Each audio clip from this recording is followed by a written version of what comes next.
Hi viewers, welcome to our channel. Nara Rohit గారికి ప్రధాని మోదీ గారు లేఖ రాశారని వార్తలు వైరల్ అవుతున్నాయి. అసలు ఆయన ఏం లేఖ రాశారు, ఆ లేఖలో ఏముంది? ఇప్పుడు ఇదే అంశం మేము డిస్కస్ చేయడానికి ప్రజెంట్ మనతో పాటు జగదేవ్ గారు సీనియర్ జర్నలిస్ట్ ఉన్నారు. వారితో ఒకసారి మాట్లాడదాం. సార్ నమస్కారం. సార్ నమస్తే. సార్ నారా రోహిత్ గారి ఫాదర్ రీసెంట్గా చనిపోవడం చూసాం సార్, నారా రామ్మోహన్ నాయుడు గారు. సో చాలా మంది సినీ ప్రముఖులు, పొలిటీషియన్స్ అందరూ కూడా సంతాపం వ్యక్తం చేస్తున్నారు ఆయా మార్గాల ద్వారా. సో ఇప్పుడు మోదీ గారు కూడా ఆయనకి స్వయంగా లేఖ రాశారని చెప్పేసి వార్త వైరల్ అవుతుంది. మరి నిజంగా రాశారా, ఏం రాశారా, లేఖలో ఏముంది సార్? నారా రామ్మూర్తి నాయుడు గారు ఆయన పేరు. ఈ మధ్యకాలంలో చాలా సందర్భాల్లో రామ్మోహన్ నాయుడు గారు అని వచ్చేస్తుంది. క్షమించాలి ఆ విషయంలో, ఎందుకంటే సెంట్రల్ మినిస్టర్ గారి పేరు వచ్చేస్తుంది మధ్యలో. ఈయన నారా రామ్మూర్తి నాయుడు గారు. సో ఈయన బాబు గారు స్వయాన సోదరుడు. అయితే ఆయనకి మళ్ళీ ఇద్దరు కుమారులు, నారా రోహిత్ గారు, తర్వాత గిరీష్ ఆయన పేరు ఇంకో ఆయన. సో రోహిత్ గారు మనకి సుపరిచితులే. బాణం అనే సినిమా నుంచి కూడా మంచి కంటెంట్ ఉన్న మూవీస్ తీసిన హీరో. రీసెంట్గా ప్రతినిధి 2 కూడా తీశారు మన మూర్తి గారి డైరెక్షన్. ఇక్కడ ఆశ్చర్యకరమైన విషయం, గొప్ప విషయం ఏంటంటే ప్రధానమంత్రి నరేంద్ర మోదీ గారు నారా రోహిత్ గారికి లేఖ రాయడం. అంటే బాబు గారు ముఖ్యమంత్రిగా ఉండి ఎన్డీఏ కూటమిలో భాగస్వామ్యం కాబట్టి బాబు గారికి ఫోన్ చేసి పరామర్శించారు, ఓకే. బట్ ఆయన ఎన్డీఏ కూటమిలో అభ్యర్థి ఏమి కాదు, ఎవరు? రామ్మూర్తి నాయుడు గారు.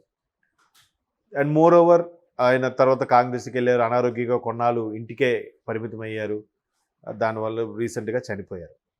సో ఆ వ్యక్తిని దృష్టిలో పెట్టుకుని కూడా ఆయన వాళ్ళ కుమారుడు రామ్మూర్తి నాయుడు గారైన కుమారుడైన మన నారా రోహిత్, హీరో రోహిత్ గారికి కూడా లేఖ ద్వారా కండోలెన్స్, దాని యొక్క సంతాపాన్ని ప్రకటించడం అనేది గొప్ప విషయమే. సో దాన్ని మరలా ఆయన ఎక్స్లో పోస్ట్ చేసినట్టున్నారు. సో అంటే నరేంద్ర మోదీ గారి యొక్క గొప్పతనం ఏంటంటే ఎక్కడే కాదు, ఎక్కడ ప్రముఖులు ఎవరు అకస్మాత్తుగా మరణించిన లేదా వయసు రీత్యా మరణించిన ఒక కళాత్మక దృష్టితో, అంటే ఒక సినిమాకు సంబంధించిన వారిని కానీ, ఒక ఫెమిలియర్ పర్సన్స్ కానీ, లేదా ఒక నాటకాల్లో ఉన్నత స్థాయికి వెళ్ళిన వాళ్ళు కానీ, సంగీత విద్వాంసులు కానీ, ఇట్లా ఎవరు, లేదంటే సొసైటీ గురించి పాటుపడే ఒక సామాజికవేత్తలు కానీ, అటువంటి వ్యక్తుల్లో ఎవరు ఇదైనా కూడా వెంటనే వాళ్ళ కుటుంబానికి ఎక్స్ వేదికగా కండోలెన్స్ చెప్పడం. బాబు గారికి ఫోన్ చేసి మాట్లాడితే కుటుంబ పెద్దగా సరిపోతుంది. బట్ పిల్లలుగా వాళ్ళకు కూడా ధైర్యం చెప్పే అంశం మీద ఆయన తీసుకున్న చొరవ, ఆయన తీసుకుని అలా లేఖ రాయడం, ప్రధానమంత్రి స్థాయి వ్యక్తి ఎంత బిజీగా ఉంటారో తెలిసిందే కదా. రామ్మూర్తి నాయుడు గారి కోసం దాని యొక్క సంతాపాన్ని తెలియజేయబడినంత మాత్రాన ఎవరేమనేరు, ఏమో అనుకోరు. కానీ దాన్ని ఆయన బాధ్యతగా కటసీగా తీసుకొని లెటర్ రాయడం అనేది, అది ఇప్పుడు మనం చర్చించుకోవాల్సిన అంశం. సో అందులో కూడా తండ్రి స్థానం గురించి కానీ, తండ్రి లేకపోతే ఏ కుటుంబ పెద్ద లేకపోయినా ఆ కుటుంబం ఎంత చిన్నాభిన్నం అయిపోతుందా, లేదంటే ఒక సరైన అండని తోడుని కోల్పోతుందా అనే విధంగా ఆ లేఖ సారాంశం అది ఉండడం చాలా. ఇప్పుడు జనరల్గా ఆయన ఒకవేళ ఆయన మీద ఎవరు విసిరినా దాన్ని పాజిటివ్గా తీసుకుంటాడు. ఒకనొక టైంలో ఒక కాంగ్రెస్ నాయకుడు ఒక టీ అమ్ముకునేవాడు, నీకేం తెలుసు దేశం గురించి అని అంటే, ఖచ్చితంగా ఒక ఛాయ్ వాలాని నేను, ఒక ఛాయ్ వాలా కొడుకుని నేను. అందుకే సామాన్యుల పరిస్థితులు నాకు అర్థమవుతున్నాయి. ఆ ఛాయ్ అమ్ముకున్నప్పుడు వాళ్ళ కష్టసుఖాలు ఏంటని నాకు అర్థమవుతున్నాయి. తిండికి లేక కేవలం ఛాయ్ తాగుతూ బతికేసిన వాళ్ళ బాధలు నాకు తెలుసు కాబట్టే, అందులో బీజేపీ లాంటి పార్టీలు ఉన్నాను కాబట్టే నేను ఒక ఛాయ్ వాలానైనా ప్రధానమంత్రి స్థాయికి ఎదగగలిగాను అన్నట్టుగా నెగిటివ్ని కూడా పాజిటివ్గా మార్చుకునే సమర్థుడు ప్రధానమంత్రి. అంటే చాలా దగ్గర ఇక్కడికి వస్తే తెలుగులో మాట్లాడడం, తెలుగులో సంబోధించి చెప్పడం, ఉగాదికి తెలుగువారి శుభాకాంక్షలు, తెలుగు సంవత్సరం శుభాకాంక్ష చెప్పడం, తెలుగు భాషా దినోత్సవం మొన్నెప్పుడు జరిగినప్పుడు కూడా తెలుగు భాష ఎంత గొప్పది అని చెప్పి ఒక లేఖ రాశారు. దాని మీద ఒక స్పీచ్ కూడా ఇచ్చారు. తర్వాత మన్ కీ బాత్ రేడియోలో వస్తుంది, ఆ మన్ కీ బాత్లో కూడా తెలుగు యొక్క గొప్పతనం చెప్పాడు ఆయన. ఎంత గొప్ప విషయం చూడండి. ఒక్కసారి మనకి ఎలా ఉంటుంది, అబ్బా ప్రధానమంత్రికి ఒక పర్టికులర్ ఒక భాష ఇదనే కాదు, అన్నీ ఒకటే కాబట్టి అన్నీ ఒకటే అయినా గుర్తుపెట్టుకుని అలాగ విశేష చెప్పడం, గుర్తుపట్టుకొని సంతాపం తెలియజేయడం అనేది ఆ కుటుంబానికి ఎంత ధైర్యాన్ని ఇస్తుంది చూడండి. ఒక్కసారి అరే ప్రధాని నరేంద్ర మోదీ గారు లేఖ రాశారా నారా రోహిత్కి, ఆటోమేటిక్ బాబు గారికి చెప్పారంటే కుటుంబ పెద్దగా చెప్పారు, అక్కడ సరిపోతుంది. అంటే వాళ్ళంతా కుటుంబం కదమ్మా. సో అలాంటిది బాబు గారు ఆయన బాధ్యత ఆయన పాడి మోసారు. నాకు తెలిసి చాలా అరుదుగా రామోజీరావు గారికి ఒకటి మోసాడు ఆయన, మరలా సొంత తమ్ముడు కాబట్టి ఇక్కడ ఈయన మోసాడు.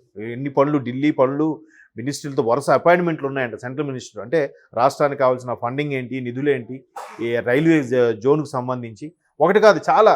తర్వాత స్టీల్ ప్లాంట్ ఏదో పెట్టబోతున్నారని అదొకటి. ఈ వరుసగా మీటింగ్స్ ఉన్నాయి. ఒక 4 రోజులు వరుసగా గ్యాప్ లేకుండా షెడ్యూల్ బిజీగా ఉన్నప్పుడు అవన్నీ క్యాన్సిల్ చేసుకొని వెంటనే ఫ్లైట్లో వచ్చేసారు. ఏదో ఉదయం జరిగి చనిపోయాడని చెప్తే నెక్స్ట్ రోజు ఈవినింగ్కో వచ్చేలా చేయలేదు. రావడమే కాక అన్ని దగ్గరుండి చూసుకొని పాడి మోసి బాధ్యతలు ఉండాలి కదా. ఎన్ని అనుకున్నా బ్లడ్ రిలేషన్ కదా. సో అట్లా అంటే జనాలు ఇవి చూస్తారండి. జనాలకి ఇది కావాలి, ఇది కావాలి అని అంటే ఇన్ ద సెన్స్ సెలబ్రిటీలు ఒక రాజకీయ ఉన్నతంగా ఉన్న వాళ్ళు చూస్తే అబ్బా వాళ్ళు వచ్చారా, వీళ్ళు వచ్చారా, వీళ్ళు రాలేదురా. ఆల్రెడీ ఇంకో రూమర్ కూడా స్టార్ట్ అయ్యింది, గాసిప్ కూడా. చూశారు లేదు, ఒక ప్రముఖ హీరో రామ్మూర్తి నాయుడు గారు చనిపోయిన కనీసం పరామర్శించడానికి రాలేదు, ఆ కుటుంబ సభ్యులు అయినప్పటికీ రాలేదు, పేర్లు అనవసరం, ఆల్రెడీ వచ్చేసిందా. అది వాళ్ళు ఏ కారణం చేతి వెళ్ళలేకపోయినా చూసేవాడికి అరే శుభకార్యంకి వెళ్ళకపోయినా పర్వాలేదురా, అశుభకార్యంకి వెళ్ళాలిరా అనే ధోరణిలో మాట్లాడతారు కదా. సో ఇక్కడ నారా రోహిత్ ఎంగేజ్మెంట్ అయితే శుభాకాంక్షలు చెప్పలే మోదీ గారు, లేదంటే ఒక సినిమా సక్సెస్ అయితే చెప్పలే. తండ్రి చనిపోయాడు కాబట్టి దాన్ని, అది కూడా స్వయాన కూటమిలో భాగస్వామైన ముఖ్యమంత్రి చంద్రబాబు నాయుడు గారికి స్వయాన తమ్ముడు. సో ఆయనకి ఫోన్ చేసి శుభాకాంక్షలు చెప్పారు. ఆ కుటుంబ సభ్యులకి లేఖ రాయడం అనేది నిజంగా మేబీ అందుకే నమో అంటారేమో. నరేంద్ర మోదీ సింపుల్గా నమో, నమో యొక్క నామస్మరణ. అందుకే భారతదేశం కానీ బీజేపీ పెద్దలు కానీ తర్వాత మిగతా బీజేపీ సానుభూతి పరులు అందరూ కూడా ఆయన అంతగా మెచ్చుకోవడానికి, ఇంప్రెస్ అవ్వడానికి కారణం అదేనేమో అనిపిస్తుంది. ఈవెన్ అయోధ్య రామ మందిరం అప్పుడు కూడా పూర్తయిన నుంచి ఓపెనింగ్ వరకు అదే 40 రోజులు 40 రోజులు దీక్షగా తీసుకున్నారంట కదా. ఓన్లీ పళ్ళ రసాలు తీసుకొని ఉండిపోయి